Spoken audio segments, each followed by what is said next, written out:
a distinguished lecture from Professor Rafal. He is well-known scientist for many years working in the area of condition monitoring, artificial intelligence, but he will make a very important special presentation. I hope that it will have interest. Therefore, we invite him to make a distinguished overview lecture. Welcome.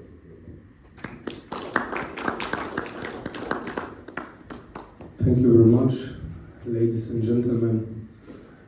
Mr. Chairman, first of all, I would like to express my great honor and thanks to Professor Lengelman to invite me to give you this presentation. It's a little bit futuristic presentation, but I hope that it won't be science fiction, so I will try to do it right away. So first of all, I would like to say that I'm also very happy that I am able to give the presentation on the 20th Conference on Condition Monitoring and Access Management. And by the way, I came from Poland, as you already know, from the Silesian University of Technology, and this year we had also the 50th Conference of Machine Diagnostic, when I give similar presentation to inspire young researcher and a little bit show to the more experienced researcher at which stage of the technical diagnostic, the measurements and condition monitoring we are right now and what challenges are in front of us. We are talking about the quantum physics, which is maybe not something new, but still not clearly understood and for sure not always applied in the mechanical engineering and artificial intelligence. So we can expect a lot of challenges, but also a lot of opportunities. So motivation. First of all, I would like to invite you for a journey from the past into the future. You can ask me why. I will say that because if you don't know and understand the past, you won't feel safe and happy in the future. So first of all, we have the foundation, the basics, and then we can go with the straight walk into the future. So technical diagnostic can be, you can find a lot of definition about technical diagnostic. I just mentioned one of them, which is very general, but it's fit very well into the main concept of my presentation. It is one sentence of the Professor Czesław Cempel, who is one of the founder in the vibroacoustics in Poland. And he said that the diagnostic is the art of measurements and inference intuition. So you can find this process over here. It is very general, and if we will take into consideration the current state of art, the new physics, the artificial intelligence, the quantum mechanics, the quantum computers, you can start to think that maybe it is much more deeper than it seems at the first reading. So I would like to also give you a short introduction to the Polish community of vibroacoustics. I'm also the member of the branch of the Polish Technical Diagnostic Society. It was founded around 40 years ago, and the vibroacoustic comes from meetings of professors from north and south and east and the west of Poland. It takes place in the 1970s. This professor was Professor Ludwik Miller from my university, Professor Zbigniew Osiński from Warsaw University, Professor Czesław Cempel, already mentioned, from the Poznań University, and last, Professor Zbigniew Engel from Krakow University. And those two gentlemen was unfortunately good friends of Professor Lengelman also. He has been visiting both of them. Professor Engel in Krakow and Professor Zempel. So, first two gentlemen was expert in machine construction and diagnostics, mostly focused on mechanical engineering. The second two professors have been focused on the physics and acoustics. They also deliver some interesting definition of the diagnostic, each of them from different point of view. And when they first time met on our, by the way, conference Machine Diagnostic, which can take place then in Węgierska Górka, is a small town in the south part of Poland. They started to discuss what about the physics, wave propagation, acoustic vibrations, and mechanical engineering, and they discovered that it can be connected, it should be connected, and they state that we should name it diagnostic, vibroacoustics diagnostics. So we used to say that it was founded in Poland. Probably you can agree with not agree with this, but we used to say it's a good place to give you such point of view. Okay, but we'll go. It was more than 50 years ago, so we have to go a little bit farther.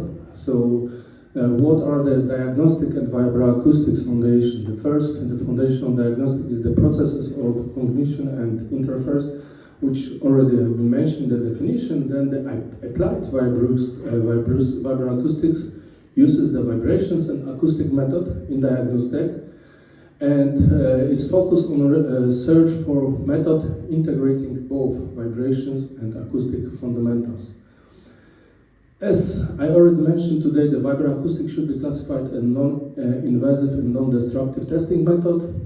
Vibroacoustics make the measurements of the residual processes, which are often unwanted and harmful to the useful information.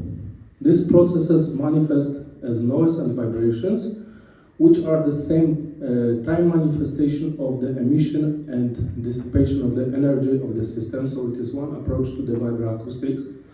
We are more focused on the energy dissipation than on the vibration and noise, and which have been also discussed on this conference. We can assume that generally the increase of vibration or noise emissions are often a symptom of damage of wear or machinery, but not always, but it is the general assumption of vibroacoustics. And vibroacoustic signals that are recorded are wave nature, so to determine the proper method has to be used, and proper measurement method also has to be used. And it is what we will talk about today. So first of all, I would like to shortly present you what changed during the decades, during the centuries. So first is civilization and technological development, and the key phases of the dynamics. So first one, it is the first 1,000 years of reasonable human development. It was pure chaotic development. Then we've got the second phase, when we can recognize some slow evolution, mostly by first innovations. Then we had the third phase, which was stable evolution. As you can see, the increase of development index was started to be bigger, and it was stable. And then the 20th century came, and we call it as fourth phase of revolution, and it is not anymore the evolution, it is a revolution in development, and but it was still control. It was still control. It should be considered an explosion, but control explosion.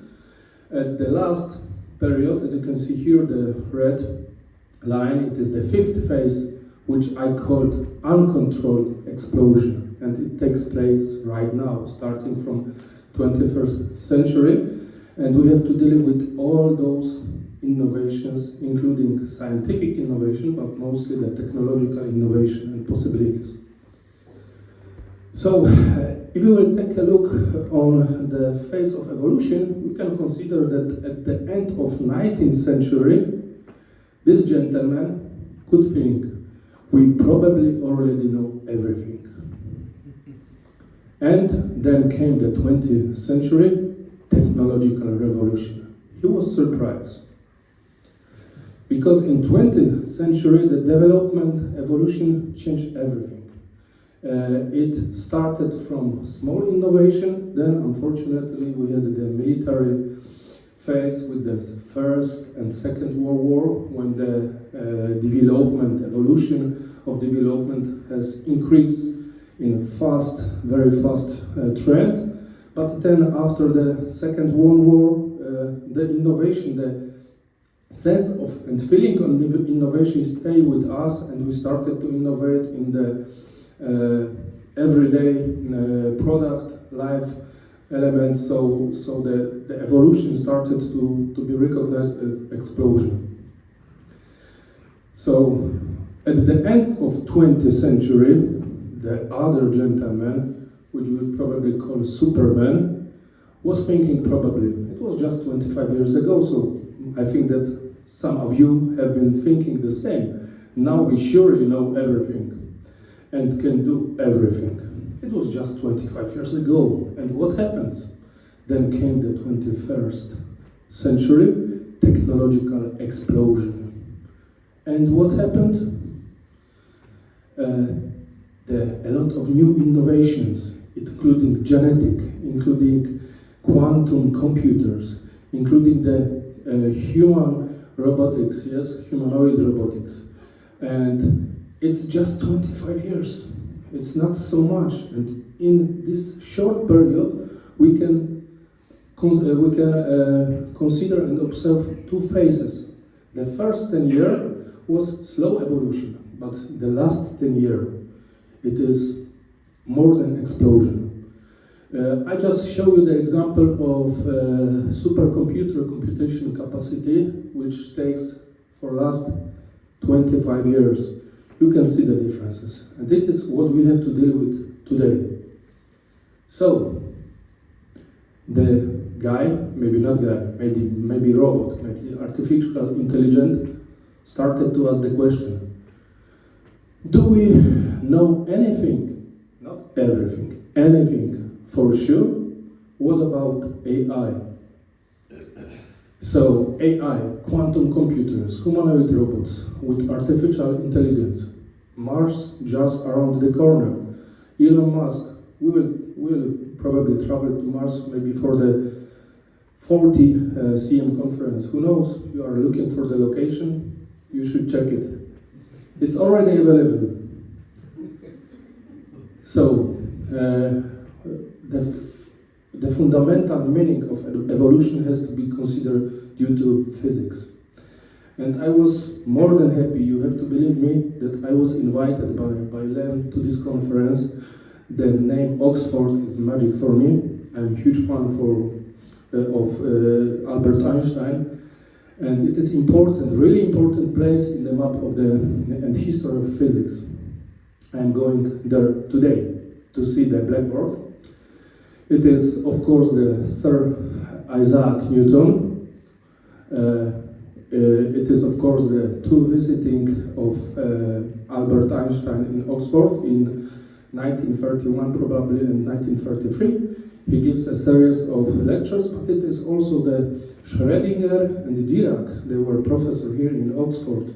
They changed everything. They changed us. So, because why the physics is so fundamental? Because physics is attempt to understand the world and its nature. And in my first presentation, I just showed that you have to fall in the machine. You have to listen to the machine and feel the machine. So we have to also listen to the nature and feel the nature. And it is how we can communicate. So it is how the great physicians and mathematicians help us to understand the world, to communicate with the world. It is just the selected list of the great names. I just marked 3 of them. Why? Because Mikołaj Kopernik, I am pronouncing in Polish, because he was from Poland, was the first guy, and it is probably the most important person when we are talking about scientists in Poland, The second one is Sir Isaac Newton. Everyone knows principles of physics. It comes from Newton. These were the guy who started to describe the nature and the world by using the mathematical equation. Very simple one, the principles, but we have been able to apply this knowledge. And then I marked the James Clerk Maxwell, because in the middle of the 19th century he started to discover another important field of physics, which is electromagnetics, and it started to generate the question to the Isaac Newton. But we are on the age of the 19th century. British Lord Kelvin said on the meeting of British Association of Advance of Sciences in 1900, there is nothing new to be discovered in physics now. All that remains is more and more precise measurement. He said it 124 years ago. Was it right? No. So at the end of 19th century, physics was considered as the most complete of all science. Someone said that physics was completed. What have been done? 20th century, we are still looking to understand the world. So we are challenging the dogma of time, which were the dogma of Galileo, Cartesian, and also Newton. We started to consider the matter, the interaction forces, the energy. So new paper comes. First by Max Planck, who discovered the corpuscular quantity of waves. Then Albert Einstein in 1907, the relative principles. And I also wanted to mention the Niels Bohr, who was one of the founders of quantum mechanics. By the way, Albert Einstein also and Max Planck, but Albert wasn't happy about this. Until end of his life, he used to say that God doesn't place dice with universe. So, why they are so important? You can see the list of the Nobel Prize winners for the breakdowns to discover in physics in the first part of the 20th century. First is most important, we've got the guest from Paris. It is Maria Skłodowska-Curie. She's also from Poland, and I'm very happy about this. She is double Nobel Prize winner, one in physics and the second in chemistry. Then we've got list of the quantum mechanics gods and Albert Einstein. You can see the names here. The last one, Arnold Sommerfeld, I just put it because he put a lot of fundamentals in the quantum mechanics. He was nominated for 84 times for Nobel Prize winner, but he didn't win even once. And I want to share the information with you that he is not the first place. There were some nominates who were nominated much more than 84 times. So here you can hear the Albert who is talking about the, you can hear or not? You cannot hear, but he's talking about the relative, and it is the general, the inspiration for the general relative theory. It comes from great series on discovery. So it is how it works. It was the mental experiment and then calculation. So he starts from feeling and then describing. So the questions we have to ask: the quantum mechanics, wave equation, Schrödinger equation. If we are able to confront this knowledge in our knowledge on vibration propagation, noise emission, do we need to do it? I think that we should start to do it. So how we can implement the Schrödinger equation to understand the position of the matter and the manifestation of the position of the matter. It doesn't matter if we are talking about vibration and noise. There are the wave propagation, which we want to use. So, how we can apply it all this new knowledge in diagnostic. So what are the fundamentals of diagnostic and condition monitoring? So first, we have to get the machine. We have to understand the machine. We have to know the construction of the machine. Then we have to take the measurements. And then by using the signal processing and data acquisition, we are looking for the symptoms. It is the overall idea of diagnostic and condition monitoring.